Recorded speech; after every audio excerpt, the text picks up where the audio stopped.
सावी ईशान को साथ में देख करके आपकी सुरेखा भोसले की जो हालत है वो काफी ज्यादा टाइट होने वाली है। सुरेखा सावी और ईशान को एक दूसरे की बाहों में देख करके काफी ज्यादा भड़क पड़ने वाली है सावी और ईशान दोनों के ऊपर। जो आपकी सुरेखा है उसे सावी बिल्कुल भी नहीं भाती है। इसका कारण ये है कि उसे भी पता है कि सावी कहीं ना कहीं सच्ची और अच्छी किस्म की लड़की है और वो कहीं ना कहीं उसके सारे के सारे राजों के ऊपर से कहीं ना कहीं जो है पर्दाफाश कर देगी। यही वो कारण है कि उसको बिल्कुल भी सावी पसंद नहीं है और ऐसे में सावी को नीचा दिखाने के लिए वो कहीं ना कहीं वो पूरी की पूरी कोशिशें करती है कि मुझे ये चीजें बिल्कुल भी सही नहीं लगती है। जिसके बाद आप सभी की जो सावी है वो ये कहते हुए नजर आती है कि आपकी ये बहुत बड़ी गलतफहमी है। अगर आप ऐसा सोच रहे हैं कि हमारा कुछ और है, नहीं, हमारे बीच में कुछ भी ऐसा नहीं है। किसकी यहाँ पे बात हो रही है? तो यहाँ पे बात हो रही है आप सभी के किसकी हो रही है। तो मैं आप लोगों को बता दूं, सावी और ईशान को साथ में देख करके बहुत ज्यादा गुस्सा आता है आपकी मैडम को। ये मैडम कोई और नहीं बल्कि मैं आपको ऑलरेडी बता चुका हूँ, आप सभी की कोई और नहीं बल्कि ईशान से इनका अच्छा खासा नाता है। ईशान की काकू हैं ये। I am talking about none other than आप सभी की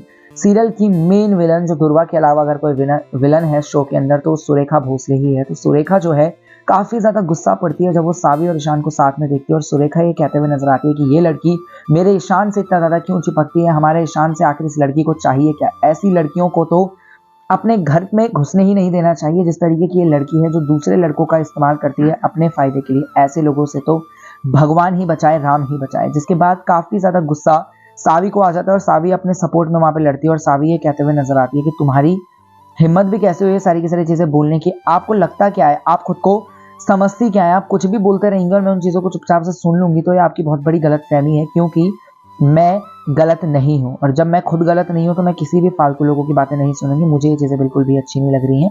तो अगर आप मेरे बारे में ये सारी की सारी चीज़ें बोलेंगे तो मुझे अच्छा नहीं लगेगा, क्योंकि मुझे नहीं पसंद है अगर कोई इस तरीके की बातें मेरे बारे में बोले।